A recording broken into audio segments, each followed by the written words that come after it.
Muy buenos días a todos, mi nombre es Diana Yolén Palacio, soy alumna de la Facultad de Medicina HA Barceló, estudiante de la carrera de licenciatura en nutrición. Actualmente me encuentro cursando las prácticas profesionales supervisadas en el Hospital San Juan Bautista. ¿Sí? El tema que vamos a desarrollar hoy es parálisis periódica hipocalémica primaria familiar. ¿Sí? Bien, durante el transcurso de las prácticas ingresó al nosocomio un paciente de sexo masculino con una hemiplegia derecha, es decir, con una parálisis en todo el lado derecho del cuerpo, tanto miembros superiores, torso y miembros inferiores. ¿Sí? Al cual yo no pude hacer si bien tuve acceso al paciente, no pude hacer una intervención con respecto a su enfermedad, debido a que fue diagnosticado con parálisis periódica hipocalémica primaria familiar, que forma parte de una de las enfermedades raras, que por ello no están dentro del plan de estudio que dicta la carrera. A partir de lo anteriormente narrado, me vi obligada, ¿sí?, a buscar información con respecto a esta enfermedad, y es a partir de ahí donde surge este Ateneo, ¿sí? Debido a que considero que si bien es una enfermedad de causa genética, es decir, que es inevitable, con el uso correcto de una terapéutica nutricional podemos mejorar la calidad de vida del paciente disminuyendo su sintomatología, ¿sí?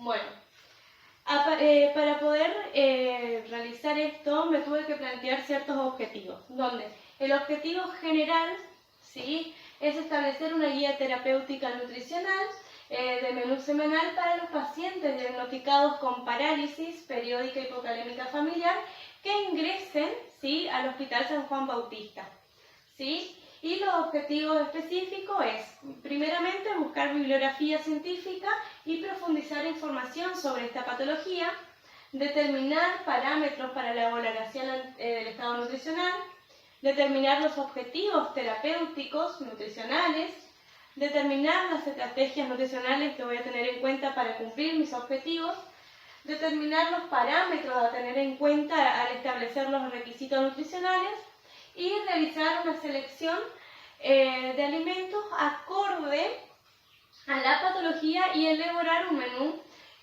ciclado que se presta, ¿sí?, en el Hospital San Juan Bautista. Es decir, que yo voy a adaptar un menú, alguno de los regímenes con los que cuenta el hospital, y adaptarlo a esta patología. ¿Sí? Bueno, como dije, las enfermedades raras son un conjunto de enfermedades de muy baja prevalencia, ¿sí? Y la parálisis periódica hipocalémica primaria familiar es una de estas enfermedades, ¿sí?, que cursa con debilidad muscular, produciendo ataques de parálisis, ¿sí? Bueno, tiene una prevalencia de 0,13 a 1 cada 100.000 habitantes, o sea, es muy baja, ¿sí? Se da generalmente en la segunda década de la vida, ¿sí?, menos frecuente después de los 40 años y es más frecuente en hombres que en mujeres, ¿sí? Bueno, ¿cuál es la causa de esta enfermedad? Se da por un desorden, ¿sí?, monogénico causado por la mutación del gen CACNAS1S, ¿sí? Hay otro tipo de mutaciones genéticas que causan la enfermedad, pero esta es la más frecuente, dándose en un 60 al 80%. El gen CACNA1S está relacionado, ¿sí?, con canales de calcio dependiente de voltaje ubicados en los túbulos T, ¿sí?, que se encargan de acoplar el potencial de acción con la liberación intracelular de potasio desde el sarcoplasma. ¿Sí? Bien, ¿cómo sucede? Bien, este gen que acaba de nombrar es una planilla para la producción o codificación de una proteína que forma parte, ¿sí?, del canal iónico de calcio. Los canales iónicos van a ser los que van a controlar las contracciones musculares esqueléticas al pasar a través de la membrana concentraciones normales de calcio y sodio. ¿Sí? ¿Qué pasa? Con esta mutación en los canales de calcio y sodio crean una vía accesoria, ¿sí? para la conducción de iones. Esta vía, ¿sí? Lo que permite es la entrada de potasio a la célula, ¿sí? Que en condiciones de hipocalemia, ¿sí?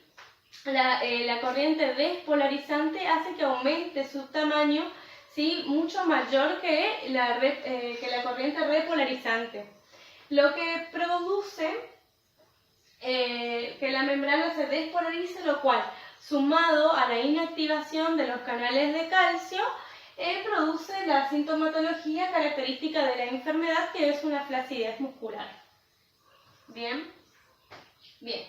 ¿Cuáles son las características clínicas que presentan? Son ataques caracterizados por diferentes grados de debilidad. Se da principalmente en las 4 extremidades, principalmente en las inferiores. ¿Sí? También tenemos ataques más graves, ¿sí? Que pueden afectar tanto los músculos del glutorio como respiratorios, ¿sí? Esos son los ataques más severos, comprometiendo la vida del paciente. Durante los ataques cabe destacar también que no afectan los músculos cerebrales, por lo cual el paciente cuando tiene los ataques está consciente. ¿Sí? Bueno, ¿cuáles son los factores precipitantes? Van a ser las dietas ricas en hidratos de carbono, el consumo elevado de alcohol y el ejercicio intenso que posteriormente termina en reposo. ¿Sí? ¿Qué pasa? Las dietas ricas en hidratos de carbono y tanto el alcohol, ¿sí? Hacen que aumente la cantidad de hidratos de carbono en sangre, lo que va a producir, ¿sí? Un aumento en la secreción de insulina del páncreas. ¿Sí? Como sabemos, una de las funciones de la insulina es guardar la glucosa en el músculo, pero también tiene una función secundaria que es la de guardar el potasio en la célula, lo que provoca una hipopotasemia. Y ahí desencadena lo que había contado, que es la parálisis flácida característica de la enfermedad. Bien, tenemos criterios diagnósticos, ¿sí? Que para poder diagnosticar la enfermedad tenemos que tener 2 o más ataques con potasio sérico menor a 3,5 miliequivalente por día, o un ataque de debilidad muscular con antecedentes familiares de 3,5 miliequivalentes de potasio por litro. ¿Sí? Bueno, y también 3 de los 6 criterios clínicos clínicos o de laboratorio. ¿Sí? Inicio de los ataques en la primera o segunda década de la vida, duración de los ataques mayor a 2 horas, factores precipitantes, dieta rica en hidrato de carbono, consumo de alcohol, ejercicio intenso, ¿sí? Y historia familiar positiva o confirmación de mutación genética.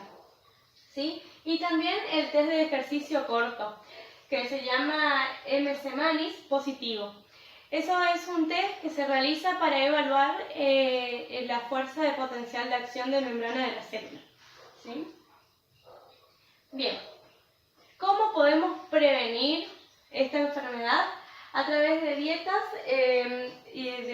bajas en hidratos de carbono y sodio, suplementación de potasio de 10 a 20 miliequivalente cada 8 horas, evitar el ejercicio intenso y evitar el consumo de alcohol. ¿Sí? Bueno, ¿cuál es el pronóstico de esta enfermedad? Cuando no se realiza un manejo adecuado en la unidad de terapia intensiva, la muerte equivale a un 10%, es decir, tiene un nivel de muerte bajo, ¿sí? Pero tenemos que tener en cuenta, ¿sí?, que esta enfermedad tiene un impacto en la calidad de vida por lo imprevisible, ¿sí?, lo degenerativo que son estos ataques, ¿sí?, pudiendo ocasionar a lo largo, ¿sí?, a través de la degeneración muscular, una parálisis permanente en el paciente. ¿Sí? Bueno, Con respecto al cuidado nutricional, ¿sí? Yo me planteé diferentes objetivos, ¿sí? Evitar y prevenir la sintomatología de la enfermedad, mejorar o mantener el estado nutricional, mejorar el estilo de vida del paciente y lograr el bienestar general, a partir de la planificación de un régimen hipocarbonado e hiposódico, cumplimiento del requerimiento energético diario del paciente y educación alimentaria tanto para el paciente como para la familia, ¿sí? Bien, en cuanto a la valoración nutricional del paciente, vamos a tener que hacer un recorrido por la historia nutricional y alimentaria a través de una anamnesis alimentaria, ¿sí? Vamos a realizar mediciones antropométricas de peso y talla, generalmente, pero debido a que muchas veces estos pacientes ingresan al hospital con la parálisis, ¿sí? Nos vemos obligados a recurrir, ¿sí? A medidas como la altura de la rodilla, ¿sí? O longitud de brazo para poder determinar la talla, o bien tomar los 12 perímetros o circunferencia media braquial para estimar el peso del paciente, ¿sí?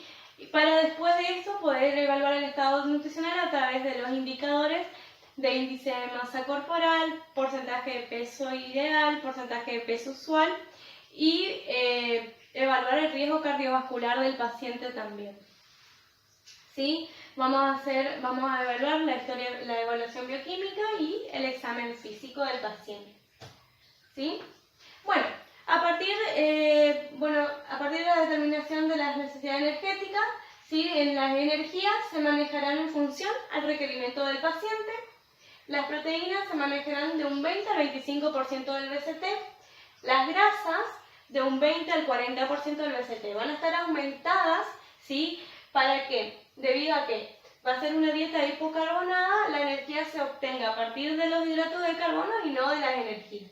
En cuanto a los hidratos de carbono, se va a aportar de un 30 al 40% del BCT.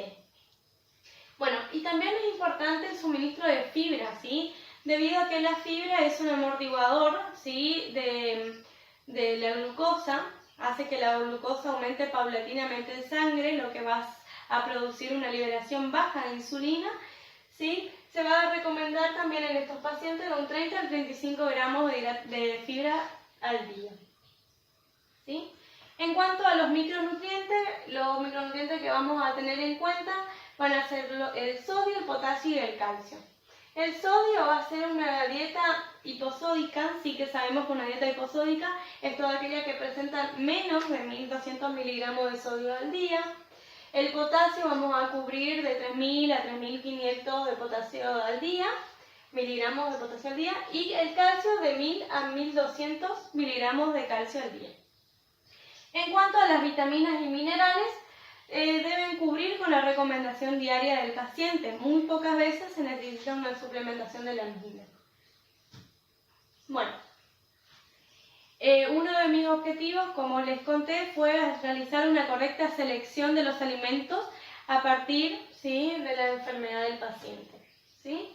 Bueno, vamos a tener, la leche vamos a elegirla fluida, entera, ¿sí? La vamos a consumir sola o junto a preparaciones tanto dulces como saladas. El queso vamos a preferir queso de pasta blanda, ¿sí? Ya que los quesos de pasta dura son muy altos en sodio, ¿sí? Vamos a usarlo untado o en preparaciones dulces o sándwiches, rellenos, salsas, ¿sí? El huevo va a ser de gallina, vamos a usarlo en diferentes preparaciones, omelette, ensaladas, ¿sí? Las carnes, vamos a elegir carne de vaca, pescado, de cerdo, ¿sí? En hamburguesas, albóndigas caseras, ¿sí? Al horno, a la plancha, ¿sí? En guisados, estofados. Bien. Luego tenemos las hortalizas. Bueno, tanto como las hortalizas A y B puede hacer cualquier tipo de elección de estos alimentos. Vamos a consumir de forma cruda, con su semilla y demás. Tanto cruda como cocida pueden consumir, ¿sí? En ensaladas, ¿sí? Al horno, grilladas, en caldos o rellenos. En el caso de las hortalizas C, vamos a consumir en muy poquitas proporción, ¿sí? Vamos a elegir la papa, mandioca, batata y choclo, en ensaladas, grilladas, en puré, al horno, en caldos, ¿sí? En cuanto a la fruta, vamos a consumirlas frescas, en salsas, ensaladas o jugos exprimidos. Los cereales, ¿sí? Cocidos al dente, vamos a seleccionar el arroz, fideo laminado fino y polenta, ¿sí? Únicamente se lo va a dar en platos de entrada para poder así controlar la cantidad del hidrato de carbono aportado por estos alimentos, ¿sí? En el caso del pan, va a ser blanco, tostado, fresco. En el desayuno o merienda, untados con queso. ¿Sí? En lugar del azúcar, vamos a elegir el edulcorante en polvo o líquido, ¿sí? Para endulzar las diferentes preparaciones del día. El aceite va a ser tanto de girasol como de oliva crudo para condimentar diferentes tipos de preparaciones. La manteca para enriquecer las preparaciones y de bebida agua potable o aguas saborizadas caseras con fruta y las infusiones claras de té o mate cocido en desayuno y merienda. ¿Sí? Bueno, como dije anteriormente, otro de mis objetivos fue la elaboración de un menú, ¿sí?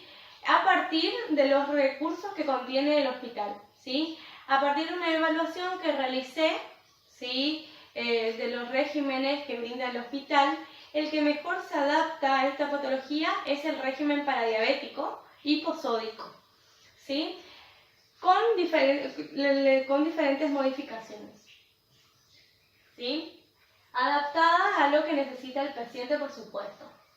El desayuno y la merienda, lo que se modificó es el aporte de queso, ¿sí? El régimen del hospital brinda una mermelada dietética, yo le reemplazo por el queso, ¿sí? Aportando de esta manera 81 gramos de hidrato de carbono, ¿sí? Cuando el desayuno con la mermelada aporta 93 gramos de hidrato de carbono, ¿sí? En cuanto a los menús del ciclado, lo que hice fue, primero, colocar tanto el arroz y los fideos en platos de entrada, ¿sí? Para poder controlar la cantidad de hidrato de carbono que brindan estos alimentos, ¿sí?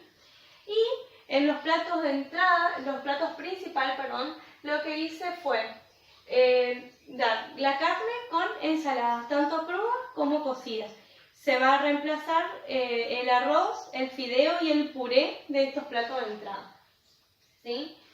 Y de postre se va a dar fruta y gelatina dietética, ¿sí? Como ven, pude hacer 10 menús, que es el ciclado que utiliza el hospital, ¿sí? Las modificaciones que realicé en el régimen fue, del grupo de los almidones que ofrece el hospital fue reemplazado por las ensaladas de verduras, como dije. Únicamente se dará arroz y fideo en los platos de entrada. El pan se dará únicamente en desayuno y merienda, ya que el pan en el hospital viene con cada una de las comidas principales. Y el paciente no contará con la colación nocturna con la que cuenta este régimen. Bueno, muchas gracias y espero que les haya gustado. Hasta luego.